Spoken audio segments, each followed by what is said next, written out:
نسوي طلبت. آدم اليوم جاني سيارة جديدة، جاب سيارة أبوه. ليش جاب سيارة أبوه؟ لأن سيارته خربانة خربت أمس، البطارية طفيت، فجاب سيارة أبوه اليوم. رايحين أنا وهو على الدورة التدريبية، بعدين خلاص نشوفه كل ما نخلص. سلام. طبعا الآن خلصنا البراكتيك، والله العظيم كل زيت فالآن معي تجربة قلت اليوم راح أجربها. راح نستخدم الريال السعودي. الريال السعودي راح نشوف كم 100 ريال سعودي تعرف تشتري فيها من البقالة أو من السوبر ماركت هنا في السويد. 100 ريال سعودي تساوي ما يقارب 254 كرون. راح نروح نشتري، بعدين نروح نقارن بالبيت، نشوف كم تقدر تشتري من أشياء هنا في السويد. قبل ما نروح نمشيكم شوية، اللي شاف الفلوق اللي قبل يعرف هذا المكان، المسبح. نروح نركب الباص ننطلق، نروح نجرب 100 ريال سعودي كم تعرف تشتري فيها من الأغراض هنا في السويد. بعدين نركض الباص نتأخرنا.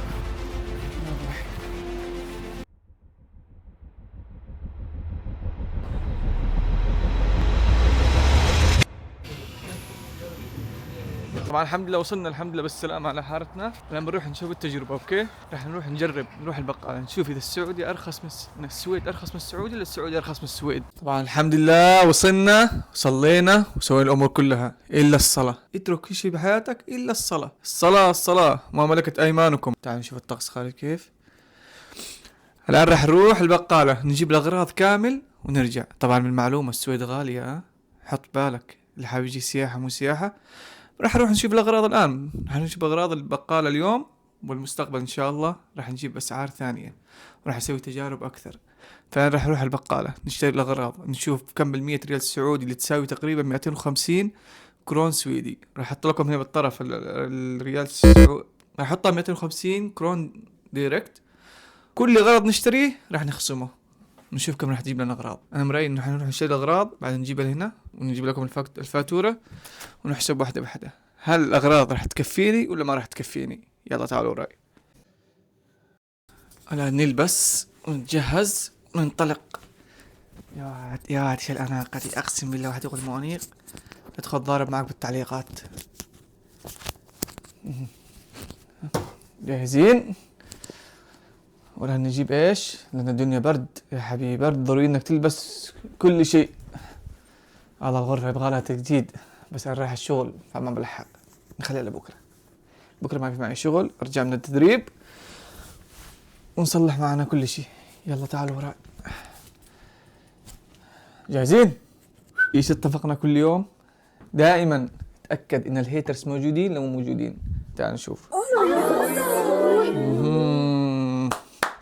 والله في هيترز كثير يا حبيبي، بنجمعهم اليوم نفس كل مرة نرميهم مع بعض.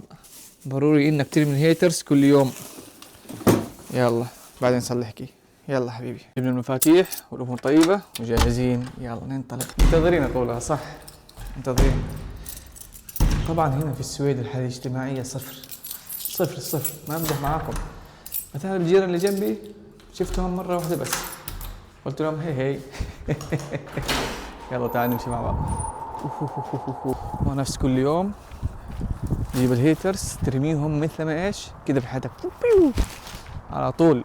اللي بعده تجيب الهيترز جديدين ترمي، اللي بعده الهيترز جديدين ترمي، تك تك تك تك لين تخلصهم كامل من حياتك كلها، لين تخلصهم كامل من حياتك كامل. طبعا لما قلت لكم انا انه تقريبا نقعد 6 شهور ولا 7 شهور ما نشوف الشمس من اول فلوقات لحد الان، هل مرة شفتها بالشمس؟ طبعا شوفوا ما في شمس خالص. شوفوا كيف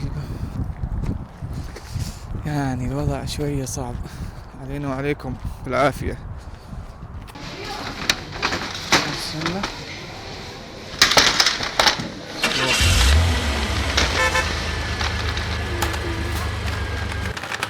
طبعا هذا اللي معه رخصة السواقة بس معهوش معي سيارة، عرفتم. طبعا جبنا الأغراض كامل ولا مروحين، راح أسوي لكم أنبوكسنج. طبعا اللي ما راح يسوي لايك ولا كومنت ولا شير راح أخليه مددي عليه.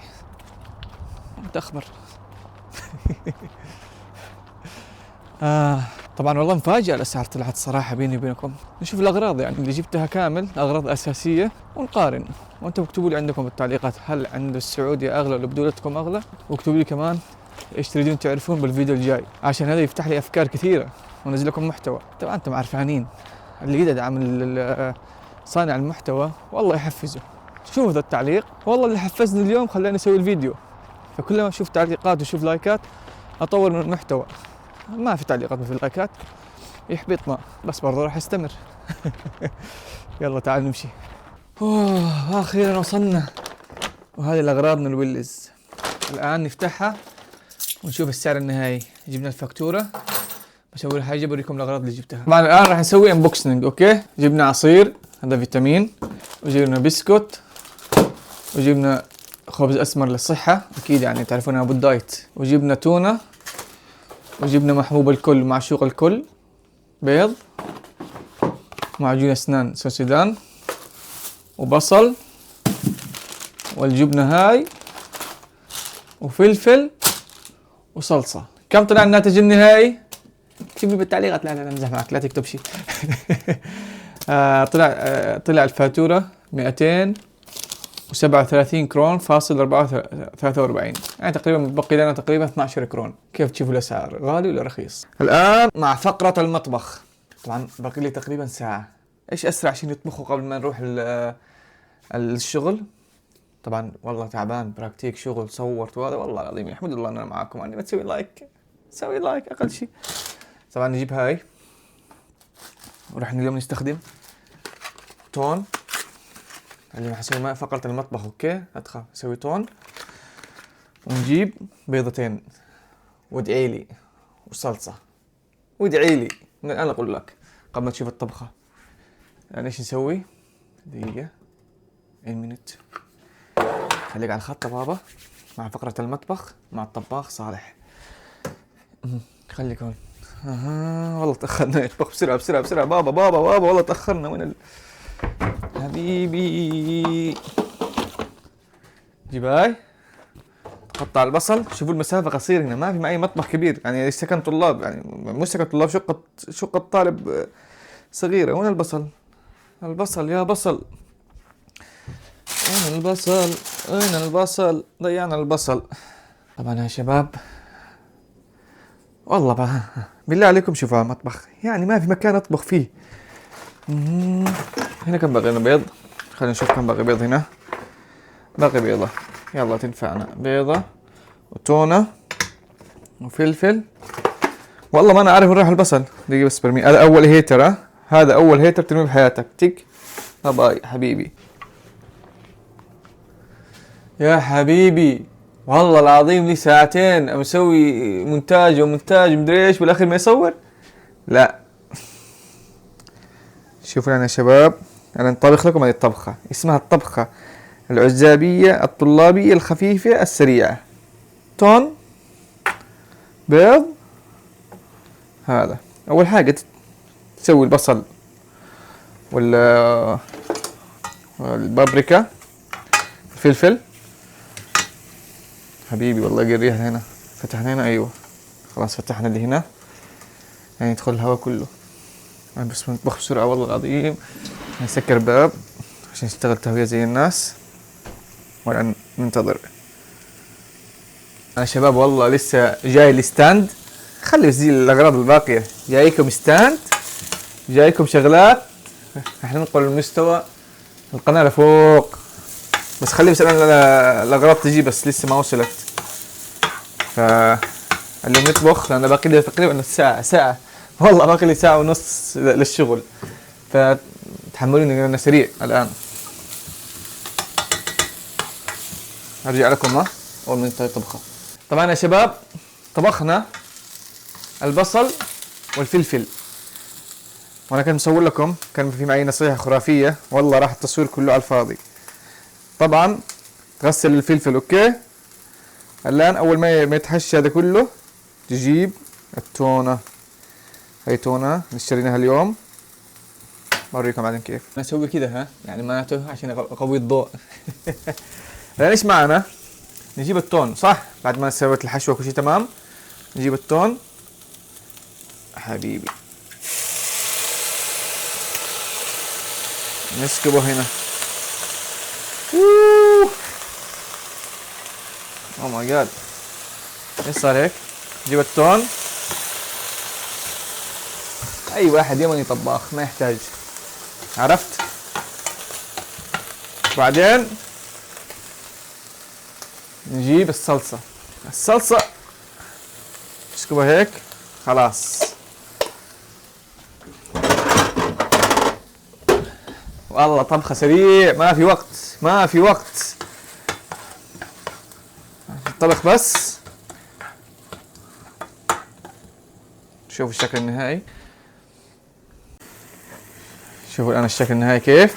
حركاتك وربة حركاتك، وأي واحد ما عجبه تحدى يكتب بالتعليقات. طبعا أول حاجة تخلي بس الحشو يطلع سريع، وبعدين تجيب البيضة فوق. بروتين، هذا كله بروتين، كله بروتين. بس نجيب بس نسيت الملح. عارف نسيت الملح، هذا الملح، ولا تزعل. نسيت الفلفل، بهارات، هذا البهارات، ولا تزعل. نسيت الفلفل الأسود، هذا الفلفل الأسود، ولا تزعل. ما نسينا شيء، خلاص يكفيك كذا يا حبيبي. جبنا لك وجه. يعني كده ها. بعدين نسوي حركة ايش؟ البيضة بيد واحدة.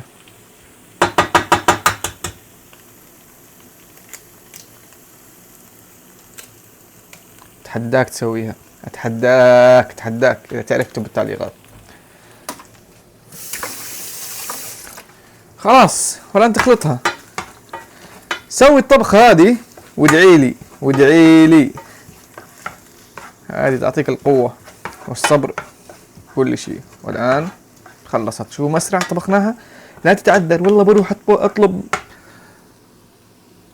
شفت الطبخة مسرع طبخناها، طبخنا الطبخة ما أخذ مننا تقريبا 5 دقائق.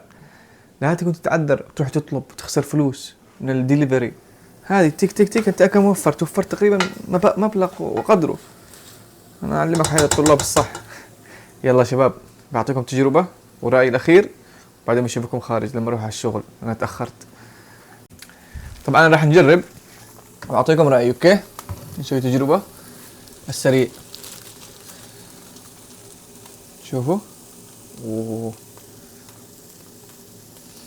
والله خرافية. وإذا ما يعتبر الطبخة هذه بالتراث الحضاري فأنا بعتزل اليوتيوب. يلا شباب، تأخرنا والله العظيم. أشوفكم بعد شوية. مشيوا أنتم الشغل اليوم. طبعا دي تقريبا فتح القناة من زمان لحد ما عرفتكم عن نفسي. ضروري نسوي كذا يوم فيديو كامل نجيب على الأسئلة ان شاء الله. بس لما يكون معنا متابعين كثير الحمد لله القناة تطلع شوية الامور طيبة. يا واد ليش عم تلف كده؟ يلا منتظرين الباص لحد الباص ما رضي يجي. اصبحنا وكله. طبعا يا شباب امس ما نم زي الناس، والله ما جاي نوم. اليوم مرهق. كيف بروح على مكان تدريب ما انا عارف. انا جاهز، نروح اجيب بس الاكل. انا نفطر هنا بالبقالة.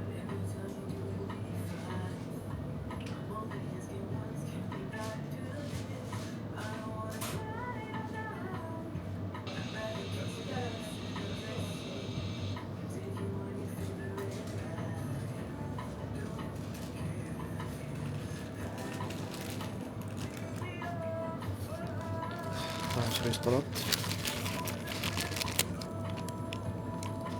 لا تقول لي ولا اقول لك.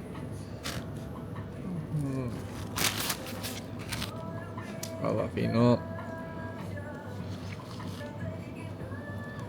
لو انت تعرف ان شغلي بس اروح هناك انام وصل الصباح وامشي. صار والله. يلا نشوفكم على خير بالفيديوهات القادمة.